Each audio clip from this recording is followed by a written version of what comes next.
In today's video, I'm going to teach you how to disable caps lock notification in Windows 11. Fix Today here, let's begin. Open the Start menu and click Settings. In the Settings window, select Accessibility from the left sidebar, then click Keyboard. Scroll down until you find the section for Sticky, Filter, and Toggle Keys. Look for Toggle Keys and check whether it is enabled. If it is turned on, switch it off. This stops Windows from playing a sound whenever you press Caps Lock, Num Lock, or Scroll Lock.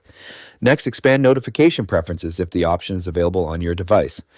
Review the settings and disable any notifications related to sticky keys, filter keys, or toggle keys that are currently enabled.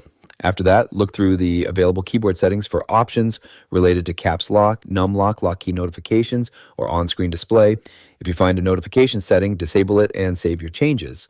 Now press the caps lock key and check whether the notification still appears on your screen. If the notification is gone, then the change has been successfully applied. If the notification is still appearing, restart your computer and test the caps lock key. Again, to make sure the changes have taken effect, keep in mind that the exact setting may vary depending on your laptop brand and installed keyboard software. If you cannot find the option in Windows settings, check the software provided by your device manufacturer, such as Lenovo, HP, Dell, Asus, Acer, Logitech, or your keyboard manufacturer, and look for settings related to caps lock notifications, lock key notifications, or on-screen display features. And that's it for this tutorial. If you have any questions or suggestions, feel free to comment down below.